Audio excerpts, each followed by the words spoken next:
Are we live yet? Still saying we're trying to go live. All right, now it's saying we're live. Hey, it's Brent Leary. It is a rather beautiful but still chilly day here in Atlanta. Although I don't know, I hope you can't hear too much of this, but just as I was getting ready to start this, uh, the yard dude comes and he's doing all the grass cutting and the leaf blowing. As you could probably hear all of that going on right now, but we'll get through this because this next few good minutes, it's very timely few good minutes because of all that has just taken place this past Cyber Week. Not just week, it's a Cyber Week here. And so we are literally just hours after Cyber Monday ended. And I am already able to talk about real numbers. This is crazy. This is really cool stuff. Real numbers that came from Adobe that they've been tracking this stuff for years. I was getting emails on Thanksgiving and then Black Friday and then over the weekend and then yesterday giving me updates of what's going on. So this is really cool that we are officially past Cyber Monday. Cyber Week, I guess, is done now. And so joining me to talk about this, it has been a few years since I had a chance to talk to Vivek, but Vivek Pandya, who is lead analyst for Adobe Digital Insights. Vivek, I know this is a very, you were just saying, this is like your, not only your Thanksgiving, it's your Christmas. Everybody's calling on you because they want to talk about the numbers, but thanks for making time to do this with me right now. Absolutely, Brent. Thanks for having me. Great to be talking with you again. Man, and I tell you, it's been kind of fun getting these emails and checking out the numbers, and you got your site set up where people can actually go and check out the numbers. But literally just got like a press release with the last numbers, and I even able to. I didn't do a lot of graphics, as you can see, because it's pretty basic stuff here. But I want to go to this slide here. Oh, not that slide. This slide. So, I mean, literally, Cyber Monday just ended, and you've already totaled things up. $12.4 billion spent yesterday, 9.6% year-over-year increase, and that is a really important number because a lot of people were wondering, well, are the numbers just going to be up because of inflation, or the numbers going to be up for actual people spending and buying? Inflation is not at 9.6%, thank goodness. So maybe you could talk to us about what put this in perspective for what Cyber Monday, what we just saw yesterday, all from this year to last year to whatever you want to talk about with this. Yeah, so we saw the biggest online shopping day of all time yesterday. Wow. It was pretty staggering. When we think about the online retail space, that's the space that's actually had prices come down over the past couple of years. It's seen deflation, so a lot of the growth you're seeing there is people buying more goods and spending more, just because they're looking to do a lot more gift giving. And for us, last time we talked, Brent, it was in like 2020, and that was like a pandemic level holiday. Right. And so each season has its different quirks and its different attributes, and this season was very interesting because we knew that we would expect an acceleration of growth relative to where we saw the season last year, where the season grew just around between 3 to 4%. That was a time where consumers were coming in and the inflation was up 8%. So this time around, we're coming in and inflation's up just about 3%. So we have consumers still having to deal with a lot of, tricky macroeconomic headwind stuff, but they're also looking to spend and get a deal and be able to get a lot of value. The online retail space is one of the few areas where they're in the driver's seat and they can really kind of look at different prices, open up multiple browsers, and be able to see all the different retailers, both domestic and international, that's kind of vying for their dollar. So all that puts them in the driver's seat. It gives them a lot of power. And then that helps bring down the prices. And that's what's been helping drive the growth we're seeing. One of the biggest flexes, this thing just stood out to me. So the biggest spending hour was last night between 10 and 11 Eastern. People were spending $15.7 million every minute during that hour.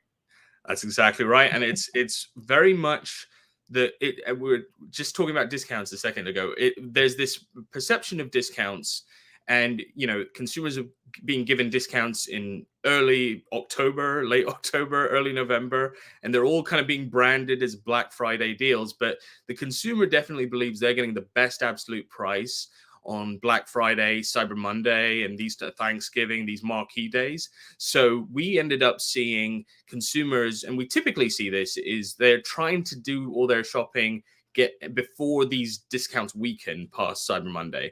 And so that's when the velocity really kicks into high gear, and we see some of that later shopping in the evening. And just pulling up another, I just love these little tidbits here. So Cyber Week.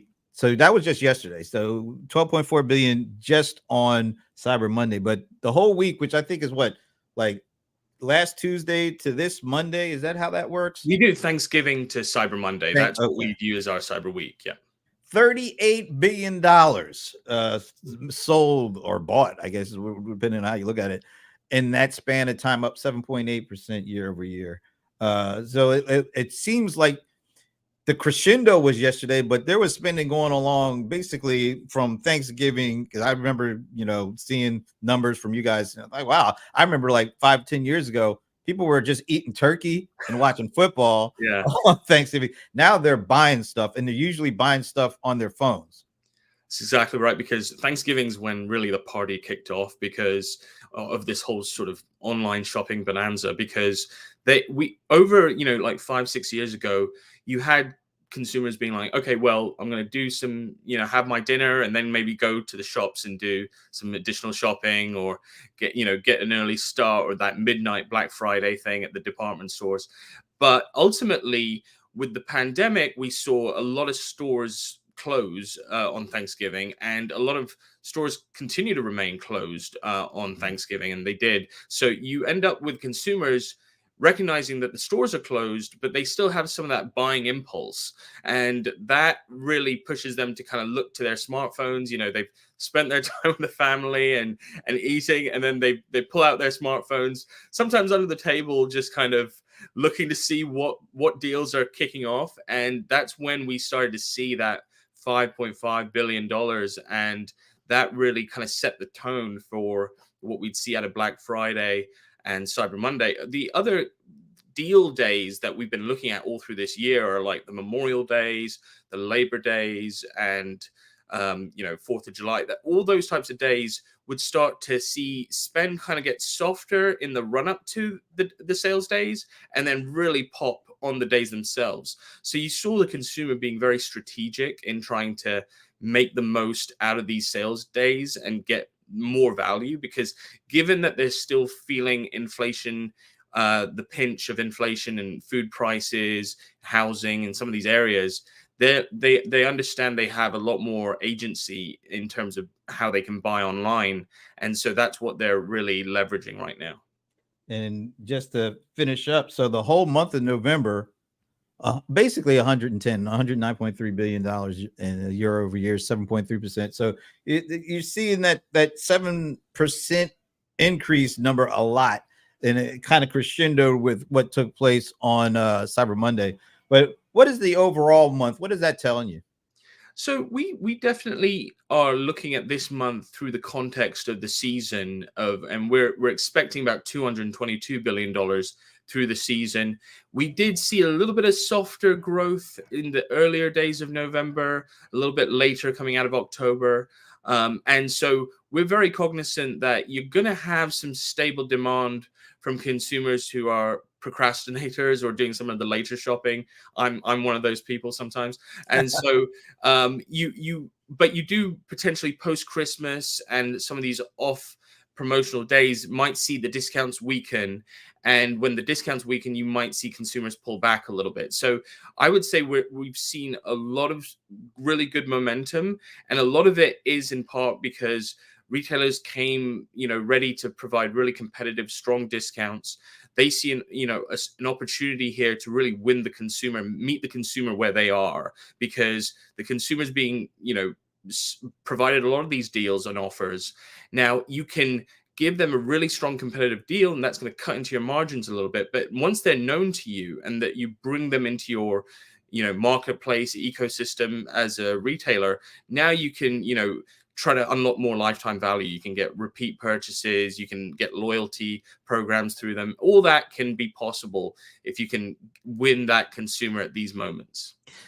When you were talking about, kind of breaking down the whole month and how spending soft in some aspects and then kind of stiffening up there towards the end, do you think I remember Amazon had their second Prime Day like October 11th, 12th or there, but do you think that had an impact on the beginning of the month? We definitely did see the October Prime Day event drive online retail up significantly because those 2 days were very strong. A lot of retailers get in on that action, but then we did see those discounts weaken, and then we saw spend weaken very quickly after that. So we just, again, the discounts are really dictating the terms, and the consumers are very much in this place where that's the paramount concern. In previous seasons, it was about early shopping or getting some of that shopping out of the way, delivery issues, supply chain issues, like, will there be shortages? Now it's a lot of those other issues have kind of, faded away. Supply chains have eased, delivery is back to normal. So now consumers are just very much focused on what is the deal for the product? Where can I get the best price?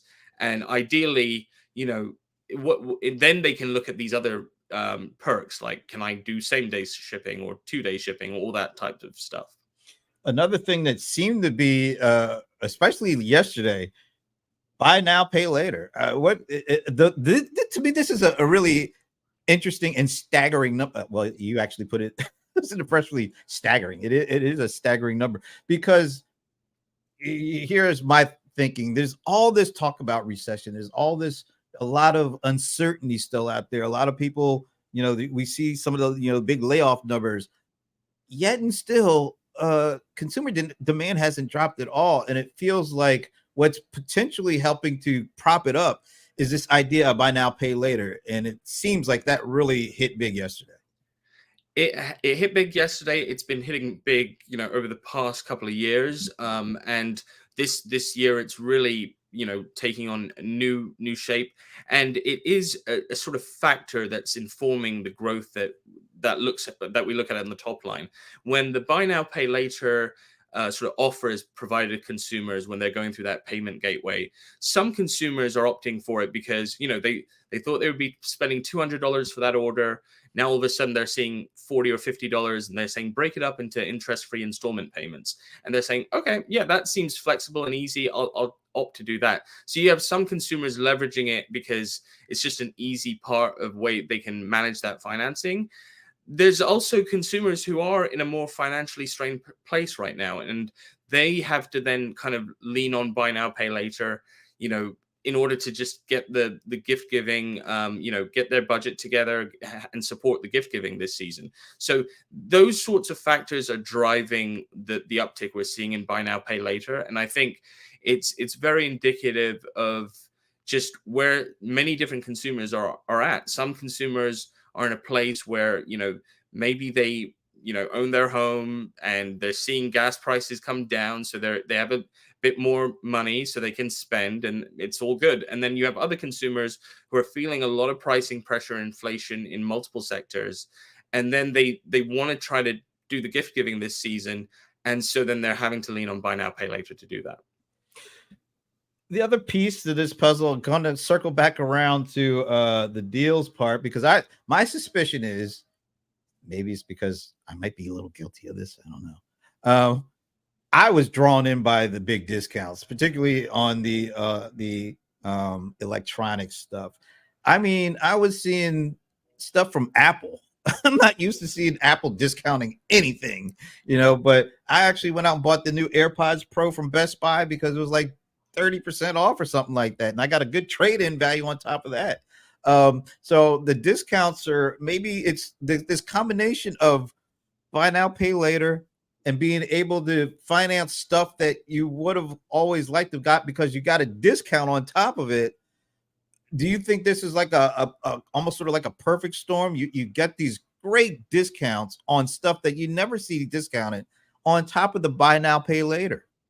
Yeah, it's I think it's a great point. You have these mix of factors that are out there, and you have all these consumers also vying for you know, all these gifts that they want, and then the retailers vying for the consumers and their attention and what they can promote in terms of discounts. So it drives the price down when the consumer has a lot of choice.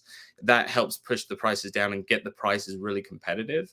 And when you see discounts at this level, it's very much indicative of, you know, when we think about what growth has been like for online retail through most of the year, here in 2023, it's been in the sort of mid to lower single digits. So we're a far cry from when growth was at 40-60% in 2020, and then 2021 we had additional stimulus dollars that was really helping keep that growth momentum going. 2022 is when we had a real impact from inflation. We had gas prices surging up to almost $5 in the summer, and that really slowed down the momentum. And we've been trying to pick up the momentum from that spot since. And so in 2023, the growth has kind of oscillated between 1 to 4, 1 to 5%. And now retailers are trying to use the Q4 holiday season and, you know, understanding there's stronger buyer propensity on the part of the consumer, and they're not wanting to miss that opportunity. So that's why the discounts are especially strong, and how they're looking to try to drum up growth in these last 2 months of the year. And the other thing, I don't have a slide for this, but I was thinking, because I think you mentioned a little earlier how the buy online, pick up in store, it was a big thing like a couple years ago, but it seems to have definitely, I don't know, plateaued. I don't know if it's going down or not, but it feels like buy now, pay later is definitely going like this, and buy online and pick up in store, going like that, because, well, maybe because that was the pandemic effect for that. Now that we're past the pandemic, for the most part, people are feeling more comfortable about going in the store anyway. So maybe the discounts with the buy now, pay later, that's been the thing that's going to drive more so than some of the, like you were saying, the shipping stuff, because it seems like the supply chain issues for the most part seem to be pretty much solved. And you can feel pretty comfortable that if you order something and it tells you you're going to get it in 2 days or a week, whatever, you're going to get it. Whereas before, that was a dicey situation. That's exactly right. And I think it's good that you called out the curbside pickup or buy online pickup in store, because it has had a bit of a journey. Right now, it's in that sort of plateaued state in terms of how it's growing. It's kind of trending on the flatter side, especially compared to the momentum it had before. We do see a spike in curbside pickup and buy online pickup in store close to Christmas Eve, when consumers are still like shopping online, but then it's very clear they're not going to get it on time. So that's when we see a real surge in curbside pickup orders. And you know, you have categories like grocery that are helping keep BOPIS and curbside pickup just propped up, because that's another category that consumers are very comfortable just, you know, browsing and having that be a bit more automated online, and then just being able to pick that up and make that very quick, not have to wait in long lines for grocery items. So those types of trends are keeping curbside pickup, you know, still a part of the online conversation, but it's not as strong as it was previous couple of years, because as you mentioned, it's much more, you have much more confidence that these goods are going to get to you if you know, within a couple of days, or how the delivery time is being, you know, put forward to the consumer. The other part of this, I know it was you were, when we talked a couple of years ago, I talked to you before the actual Cyberweek happened. We were talking about some of the predictions and the forecasting. I remember one of those things you had forecasted had to do with small businesses and how much money they were actually going to make or sell online. Do you have any type of any numbers around the small businesses this year? What we do see with smaller businesses in terms of Small Business Saturday is that they do see a bit of an uptick relative to the larger retailers where they see a bit of a sort of like a double boost in growth on Small Business Saturday. But you also have the larger retailers having almost like an 80% increase. So Wow. it's just the nature of things right now, especially when things are price conscious, where sometimes it's easier for larger retailers to deliver on things like that, Mm, based on how they've merchandised and provided. And so that's what consumers are kind of gravitating to. And sometimes a smaller business can compete on that level. Sometimes they have a tougher time. And so I think right now we're seeing a lot of strength out of these larger retailers. They're even able to kind of box out some of their other larger competitors wow. because they're just so dominant. And the players that have really nailed down strong pricing, strong delivery, strong online experiences, they are able to kind of dominate the conversation. But I do think there's opportunities for smaller retailers and mid-sized companies to continue to focus on the consumer and the experiences they're providing. I do think all these sorts of ways to help consumers finance through buy now pay later, or still offer curbside pickup, be competitive where possible on price, that still counts for a lot, because you're in a search engine landscape, or potentially a Gen AI agent landscape, where Mm. consumers are just going to be able to say, where's the best price, and that could come from anywhere. Where can I get this super quickly, where's someone selling this down the street? And that could be a larger retailer, but it could also be a smaller retailer. It feels like um, bigger retailers have more ability for discounting and for doing things like buy now pay later, because they can they can withstand waiting 6 months for somebody to pay off their stuff versus a smaller business. But I like what you said, because I think the thing that smaller businesses have in their favor is the ability to really cater the experience to the customer more, convenience, more personalized, and in some instances, I remember seeing a number of surveys. I haven't seen any recently, and it tends to be when the economy is doing well. But unemployment is at like less than 4%. So people seem to that have a job or want a job seem to have it. So people seem to be more willing to pay a little bit more for the experience, for the convenience, over maybe a discount of a certain percentage. So maybe that's something that small businesses can really focus on if they don't have the ability to do those deep discounts and participate on that level. Maybe they can make up for it for just improving the customer experience in a way that's going to be very attractive to the at least the target audience that they're going for. I couldn't agree more. And I think the thing is I know in sort of summarized terms, we sometimes like to talk about the consumer in broader terms, but there's so many different cohorts of consumers and audiences. And all it takes is really tapping into one or two of them that you can really cater to, and you can unlock a lot of value and growth from that. As you mentioned, everyone kind of talks in this sort of broader term about the economic sense. And yes, 4% unemployment, yes, 3% inflation, and that has different effects on different types of consumers. If you're one of the 4% who's in the sort of unemployment audience, then it's a different type of economy for you, versus if you are employed, if you have own a home. All these types of things produce different expendable budgets that then provide different levels of flexibility in spending on, especially on what we call non-essential durable goods. Yeah, absolutely. All right, one last thing here. You mentioned search engine marketing. That's another thing that kind of popped out here for me. Across major marketing channels, paid search remained the biggest driver of sales for retailers.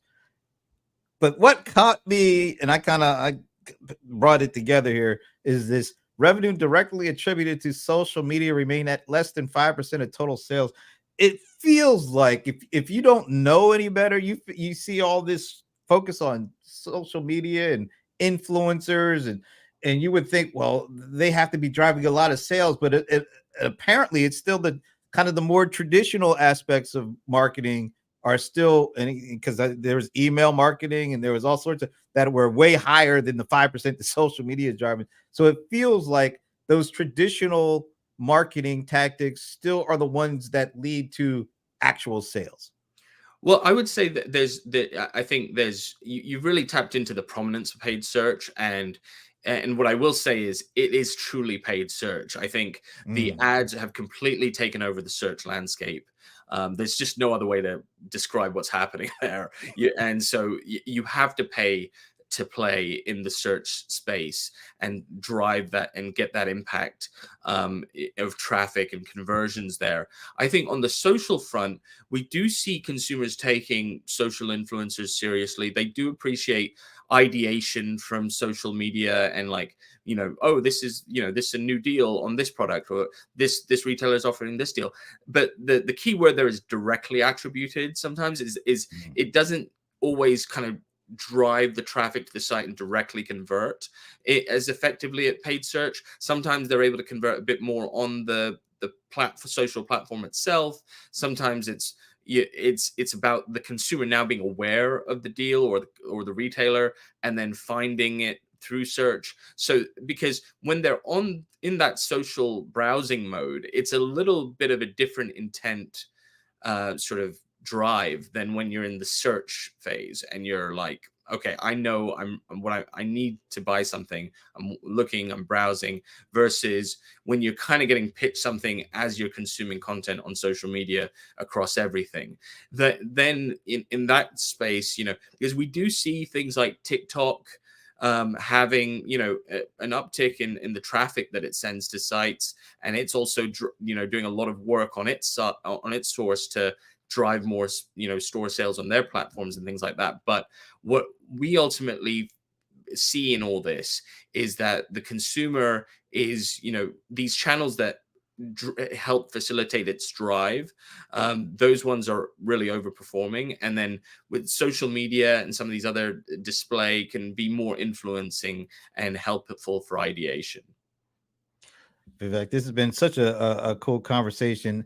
And as I was saying, I mentioned that was my last question, but I gotta lie because you just made me think of something. Generally speaking, are we seeing a material impact of generative AI on the sales that are taking place online this year? At the moment, and we're kind of it's still, I think, in a pretty nascent space in terms of direct kind of having the chat gpt and some of these voice assistants being able to kind of support the actual transactions, pretty limited still. But we do we did survey consumers just because we're Adobe and we're very curious about all this as well. And that we do have certain consumers that skew much younger who are starting to use it for kind of getting ideas on it's much more straightforward. What does my wife is these are characteristics about my wife, what do you think I should get her for Christmas? And you can get sort of ideas back from chat gpt. And we're also seeing consumers use it as a price tool, as a way to kind of fetch the best prices. And also, if they're interested in a certain product that's maybe a more premium luxury product and they're wanting alternatives, that they're able to ask it questions and it provides those types of alternatives. So we're seeing a certain small percentage of consumers starting to leverage it for part of their shopping journey, and the ones that are using it are saying they're finding it to be valuable. And I think what we are also seeing on a macro level is these larger retailers are investing heavily in they're making sure their customer service processes and support processes are infused with Gen AI, that they're making sure that they're supporting personalization through AI. And those larger retailers are really, drawing a lot of growth. That's great. It's one of those things. I think I talked to another expert in the retail space, and he said basically the same thing. Is wait till next year is basically what he said. You think stuff is happening this year? Wait till next year. And I was like, okay, that makes sense to me. So I'm glad to see that we got a lot to look forward to next year with this. But Absolutely. Vivek, tell us a little bit about what you expect for the rest of this holiday shopping season. I think that's the question that we're constantly asking ourselves, and it's top of mind for us. And so, given that we've seen this level of momentum of growth, I think the consumers have successfully, leveraged these sales days to get a lot of their shopping done and a lot of value. We expect continued stable levels of growth through up to Christmas. And then we tend to see a little bit of an uptick after Christmas because you've got people using gift cards, returning gifts, getting new gifts. And so that should keep things stable in terms of positive growth. And then as we look back and zoom out from November 1st to December 31st, we're expecting about 4.8% to 5% growth. And that should generate just over $222 billion. So, it should be a pretty good note for retailers from the online perspective in terms of impact that they've been able to drive to their own businesses. Right. And I are is online shopping, has it officially overtaken in-store shopping for the holiday season for the most part? So it's still we still see offline making up the majority Okay. because there's just so much spending that gets done in things like grocery and some of these essential categories in store still in a traditional way, and we still have a lot of consumers leveraging. But it's interesting. We're seeing more mobile utilization both in store and continued, just consumers continuing to pull out their phone, see what's available in store, see what the prices are, compare. And that's a way that the online space is really further infusing itself into the offline world. And we're seeing that sort of merging get even stronger. And mobile now makes up a majority of the online sales, right? That's right. Yeah, that's the threshold we were able to hit this holiday season. That's been incredible to see, and it made sense. We were all expecting it from an incremental level, but I do think it really underscores the importance for retailers to very much be focused on the mobile device optimization and landing pages and everything from a mobile first perspective. Don't think you can afford to have a low mobile conversion rate anymore. It's been the case, but and it's kind of staggering. We still see much stronger laptop desktop conversion rates to mobile, Mhm. and mobile is where all the action is happening right now in Yeah. terms of growth. So we need a lot more, I think, optimization across the board so that retailers can unlock more growth there and consumers can have better experiences. Yeah, that was one of the things I definitely checked out and looking at the reports. Like, I wonder why the conversion rates are higher. People order more things on the Mhm. laptop versus on the mobile phone. Maybe it's going to take this the generational shift. Yes. The more of the younger folks there are, the faster that conversion happens, I think. The generational shift and continued technological improvements in the mobile path, Apple Pay, one touch payments, all these types of things help alleviate the friction. And there's always this assumption, okay, I'm buying a larger ticket item, I need to kind of pull out my larger laptop sometimes. But I think more and more consumers are saying, no, I'm comfortable, I'm doing everything off the smartphone, I might not even own a laptop desktop anymore. And so that is again putting all the focus around mobile experience and making it really important that retailers continue to optimize there. This has been a great conversation, and thanks so much. I mean, the numbers are pretty much right hot off the press, and thanks for giving me an opportunity to. I like you. You could probably tell I'm really interested in this stuff. It's really I love numbers, and I love kind of trying to figure out what these numbers mean. And thanks so much for joining me. And where can people go themselves and get a lot of the data that you guys are putting out there? Sure. So we are we have the Adobe holiday site that you mentioned, and we'll be able to kind of share out links on that, and consumers can just even search Adobe holiday spending, and they're likely going to get that site right out the gate. But that Adobe.com landing destination for all those insights provides up-to-date pricing data, the spending data. So that really provides what we've been updating, and we're going to continue to update through the season. That's great. And I'll better let you go because I'm sure there are other people waiting for you to have this kind of conversation, because the data is so interesting, and a lot of people are trying to figure out what does it lead to. So I appreciate your time, man. And thanks again for doing this. And let's not go by between the next time we do this. Absolutely. And thanks so much, Brent. Anytime. Love nerding out with you about all this. So that's great. All right. And thanks to everybody out there checking this out. I will see you Thursday for CRM Players. Until then, see you.